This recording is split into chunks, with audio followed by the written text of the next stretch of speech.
আইসিটিটাতে একটা ভালো সাজেশন এসছে, আমরা সেটা নিয়ে কাজ করব, আইসিটি প্রতিমন্ত্রী আর আমাদের যে টেকনিক্যাল লোকজন, যে আমাদের একটা রিডান্ডেন্সি যেটা বলা হয়, একটা আমরা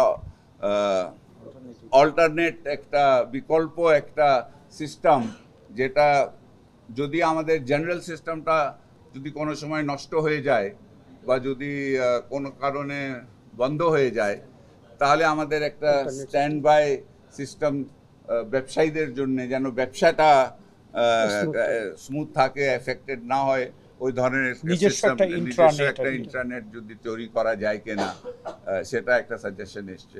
ব্রডব্যান্ড আপনারা জানেন, ইন্টারনেটের সম্বন্ধে তারা কথাটা বলেছেন, তো সেখানে আমাদের আইসিটি প্রতিমন্ত্রী ছিলেন, উনি একটু আগে আমরা অ্যানাউন্স করেছি যে এখন তিনটা থেকে আমাদের 4G ব্রডব্যান্ডটা চালু হয়ে যাচ্ছে। এটা আবার মানে আমরা আপগ্রেড করতে পারবো। তো আইসিটি নিয়েও আমাদের কিন্তু বসতে হবে সবার সাথে যারা, এবং আইসিটিতে দুটো জিনিস আছে। আইসিটি একটা আছে যে আপনার জেনারেলি সব ব্যবসাতে কিন্তু এখন ইন্টারনেটের মাধ্যমে, ইন্টারনেট ছাড়া কিন্তু ব্যবসা সম্ভব না এখন। এটা হলো এক।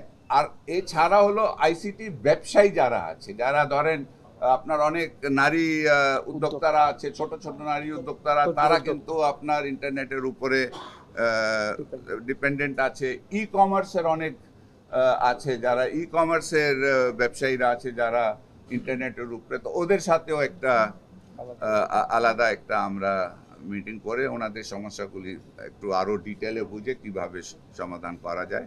আপনারা দেখেছেন আমরা যে কথাটা বলেছেন, মাননীয় প্রধানমন্ত্রী যে সিদ্ধান্তগুলি নিয়েছেন, আস্তে আস্তে আমরা কিন্তু অনেক নর্মালসিতে চলে আসছি।